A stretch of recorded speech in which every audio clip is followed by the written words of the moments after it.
Hi guys, welcome back. I'm Dr. Sandeep Tiwari. Guys, last 2-3 lecture से हम एक poem पढ़ते आ रहे हैं, that is my last duchess. और जैसा कि आप सबको पता है कि ये एक ड्रामेटिक मोनोलॉग है। और लास्ट लेक्चर में हमने जो कुछ लाइंस पढ़ी थी उसमें हमने ये पढ़ा था कि ड्यूक अपनी वाइफ के कैरेक्टरिस्टिक्स के बारे में बता रहा होता है कि उसके कैसा कैरेक्टर था उसका और कैसा नेचर था, जॉयफुल नेचर था, कैसे लोगों के साथ ट्रीट किया करती थी, इन सब चीज़ों के बारे में बता रहा था। और हमने ये भी पढ़ा था कि ड्यूक को उसका नेचर बिल्कुल पसंद नहीं आ रहा था कि वो ड्यूक के द्वारा दिए गए गिफ्ट को किसी और के गिफ्ट के साथ कंपेयर कर देती थी या इक्वल रखती थी। तो इन सब सारी चीज़ों के बारे में हमने पढ़ा था और ये भी बताया था कि लास्ट लेक्चर में कि वो ये भी बताता है कि अगर मैं उसको बिहेवियर चेंज करने के लिए बोलूं और वो अपने बिहेवियर को विदाउट एनी आर्ग्यू चेंज भी कर लेती है तो भी ये एक प्रकार का क्या होगा, स्टूप होगा, मेरे को झुकने के समान होगा, इसलिए उसने झुकना कभी पसंद नहीं किया है। आगे आज के लेक्चर में आगे बात करते हुए जो ड्यूक है वो अपने वाइफ के आगे के कैरेक्टरिस्टिक्स या नेचर के बारे में बताता है और कहता है, oh sir she smiled no doubt whenever I passed her but who passed without much the same smile. कहने का मतलब कि श्रीमान जी देयर इज़ नो डाउट, इसमें कोई डाउट नहीं था कि शी स्माइल्ड, वो मुस्कुरा देती थी, whenever I passed her, जब भी मैं उसके पास से गुजरता था, but she gave the same smile whenever anyone else passed from there, जब कोई और दूसरा भी वहाँ से गुजरता था तो भी वह वही सेम स्माइल देती थी। एंड दिस ग्रीव, और उसकी ये आदत जो है धीरे धीरे बढ़ती रही। और फिर आई गेव कमांड्स, फिर मैंने ये ऑर्डर दिया, and then all smile stop together, और उसके बाद उसकी पूरी स्माइल एक साथ समाप्त हो गई फॉर एवर, हमेशा के लिए। And now she stands as if alive, और अब वो पिक्चर में कैसी खड़ी है, जैसे कि वो जिंदा हो। तो कहने का मतलब उसने मरवा दिया। तो इन लाइंस में पोएट या द ड्यूक क्या एक्सप्लेन कर रहा है, तो now the Duke talks about his wives smiling nature, जैसा कि बता रहा है स्माइल करती है, स्माइलिंग नेचर के बारे में बता रहा है। And he complains to his guest, उस गेस्ट जो मैसेंजर है उससे कंप्लेन करता है कि the duchess did smile at him whenever he passed. वो ये कहता है कि डचेस स्माइल करती थी जब भी वो उससे गुजरता था या वहाँ से गुजरता था, but she gave everyone else the same smile, लेकिन वो दूसरों को भी सेम स्माइल दिया करती थी। द ड्यूक एक्सप्लेन्स दैट, वो ये भी बताता है कि वेन एवर या वेन हर स्माइल ग्रीव मोर, और जब उसकी स्माइल ज़्यादा बढ़ने लग गई तो he gave orders and all her smile stop for ever, और उसके बाद उसकी स्माइल हमेशा के लिए ख़त्म कर दी जाती है या मार दी जाती है। इसका मतलब ये हो गया कि ही हैड किल्ड हर, उसने उसको मार दिया। अब आगे कहता है कि now she is in the painting and seems as she were alive, अब वो पेंटिंग में है और ऐसा लग रहा है कि जैसे कि वो जिंदा हो। आगे वो क्या कहता है, will it please you rise we will meet the company below then, I repeat the count your master's known munificence, munificence मतलब क्या होता है, जनरसिटी, उदारता, इज एम्पल, एम्पल मतलब इनफ या प्लेंटीफुल, वारंट दैट, वारंट मतलब रिलायबल या assurance या guarantee, that no just pretence, pretence मतलब जो उसने क्लेम किया है या जो इम्प्लाई किया है उसके बारे में, of mine for dowry will be disallowed, disallowed मतलब रिजेक्ट। डॉवरी आपको पता है कि जो वाइफ, जो एक लेडी अपने हस्बैंड के घर जाते वक्त कुछ रुपए पैसे ले जाते हैं उसको क्या कहते हैं, डॉवरी। फिर क्या था, though his fair daughter self as I avowed, avowed मतलब डिक्लेयर्ड या announced, at starting is my object, nay we will go together down sir. फिर क्या कहता है, अब इस स्टेंजा में या इन लाइन्स में वो क्या कहने की कोशिश कर रहा है, तो अब ड्यूक क्या कहता है कि then he asks to the guest to stand up and to go with him to meet the rest of guest down stair. कह रहा है ना कि we will meet the company below, then below मतलब स्टेयर से नीचे चलो और हॉल में जो गेस्ट हैं बाकी उनसे अब हम मिलेंगे।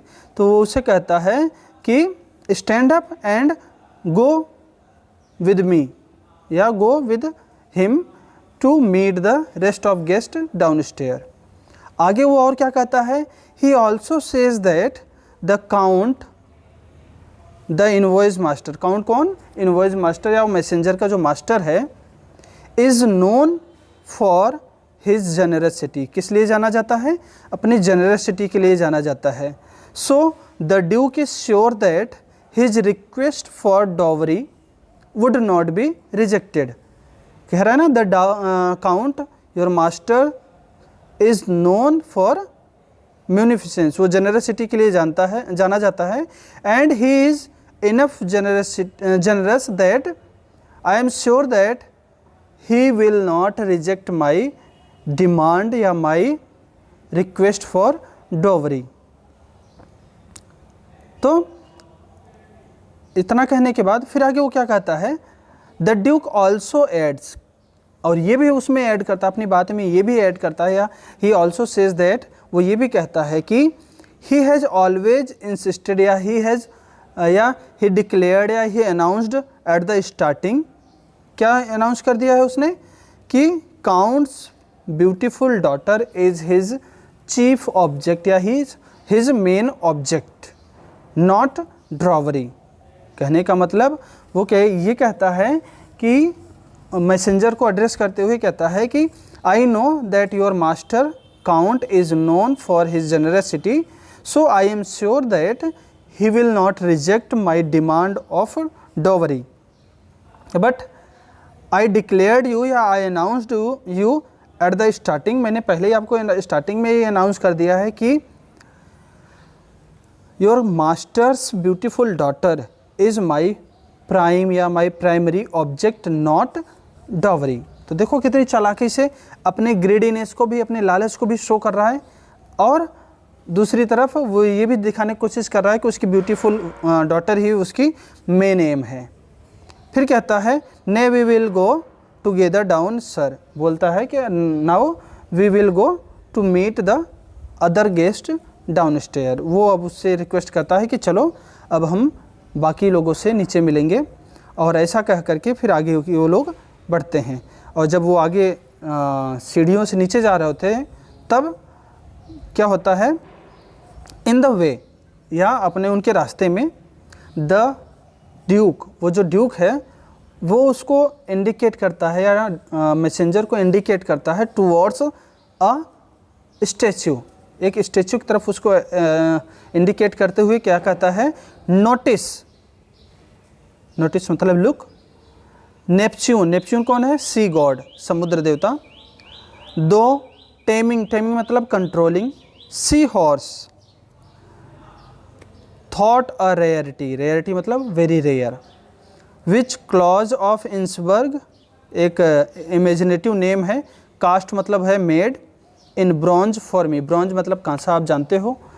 तो व्हेन दे वर पासिंग या when they were going down stair, जब वो नीचे की तरफ जा रहे होते हैं, इन द वे रास्ते में, the Duke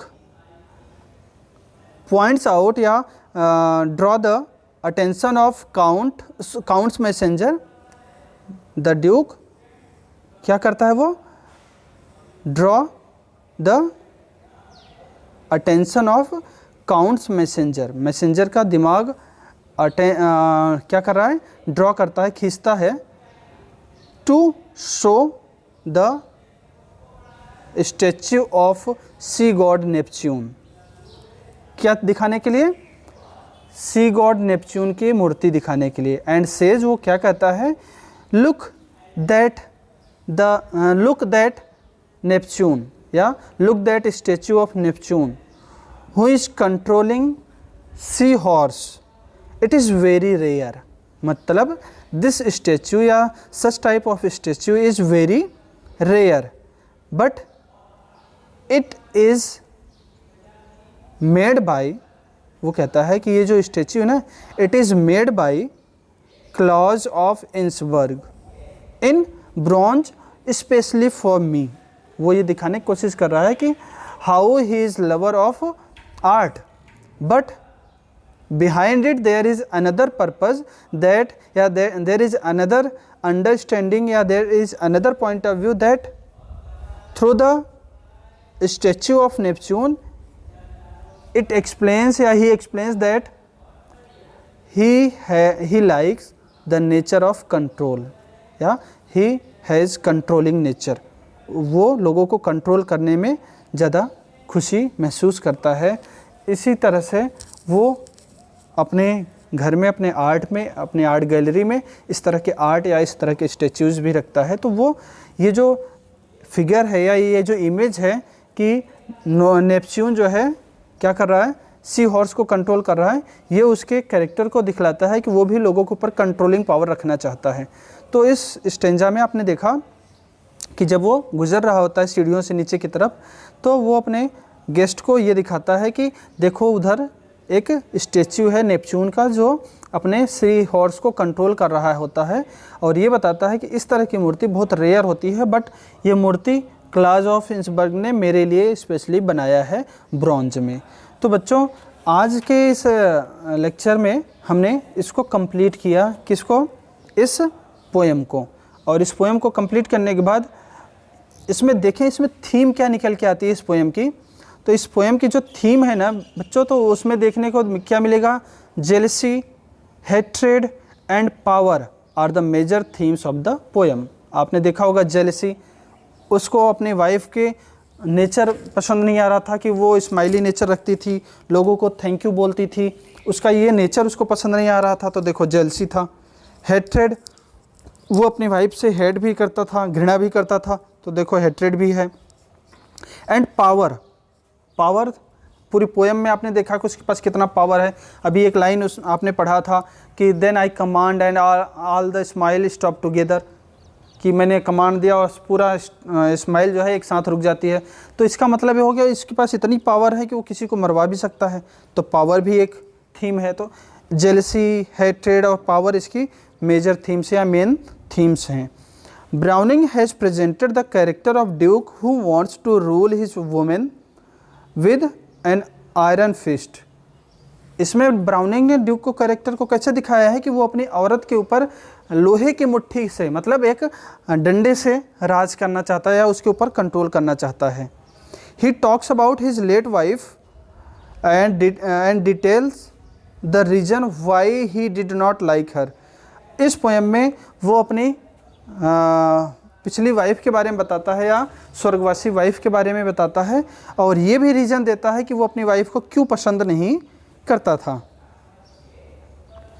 he could not tolerate the idea that his wife was easily attracted toward the stranger and responded them happily.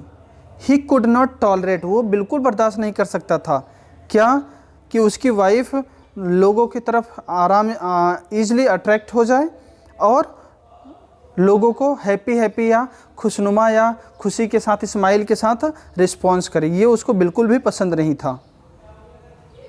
It is due to this behaviour his wife is not alive. और ये उसकी wife का behaviour ही था जिसकी वजह से आज वो जिंदा नहीं है। That is why he seems to be a psychopath. इस तरह से वो उसको कह दिया जाए तो एक मानसिक बीमार व्यक्ति भी कह सकते हो आप वो, या सनकी मिजाज व्यक्ति भी कह सकते हो। जेलस, ईर्ष्यालु तो था ही, एंड सेल्फ सेंटर्ड, मतलब लोगों से कोई मतलब नहीं था, वो अपने अपने बारे में ही सोचता था।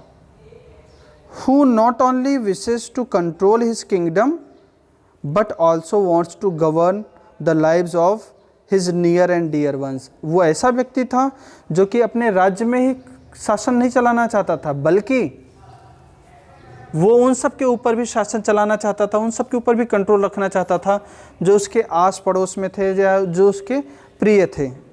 तो बच्चों, इस तरह से हमने देखा कि ये जो ड्रामेटिक मोनोलॉग है जो रॉबर्ट ब्राउनिंग के द्वारा लिखा गया, ये एक ड्रामेटिक मोनोलॉग है और साथ ही साथ इस पोएम के माध्यम से हमने दो लोगों के कैरेक्टर के बारे में अच्छे से जाना। एक तरफ था ड्यूक जो जेलसी, घमंडी, प्राउडी, ग्रीडी इस टाइप का व्यक्ति था। दूसरी तरफ कौन थी? डचेस थी जो स्माइली नेचर वाली थी, गुड हार्ट वाली थी, लोगों को थैंक्स कहने वाली थी, लोगों को अप्रिशिएट करने वाली थी, इस नेचर वाली वो लेडी थी। तो इस पोएम को पढ़ने के बाद जैसा कहा जाता है कि रॉबर्ट ब्राउनिंग कैरेक्टर को एक्सप्लेन करने के लिए, कैरेक्टर की क्वालिटी को दिखाने के लिए जाने जाते हैं। तो देखिए, रॉबर्ट ब्राउनिंग इस पोएम में दो कैरेक्टर को अच्छे से एक्सप्लेन कर दिए और दोनों कैरेक्टर के बारे में अच्छी डिटेल हम लोगों को प्रोवाइड किया उन्होंने। और इसके साथ ही ये जो अपना पोएम है ये भी कंप्लीट होता है और फर्स्ट यूनिट का अपना ये जो पोएम है वो कंप्लीट होता है। आगे के जो वीडियोज़ हैं या आगे के जो लेक्चर्स होंगे उसमें हम आगे की पोएम्स के बारे में बात करेंगे। आई होप आपको ये पोएम अच्छे से समझ में आ गई होगी।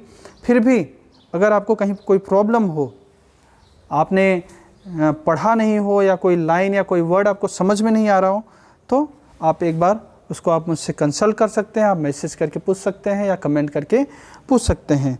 आज के लिए बस इतना ही। Thank you.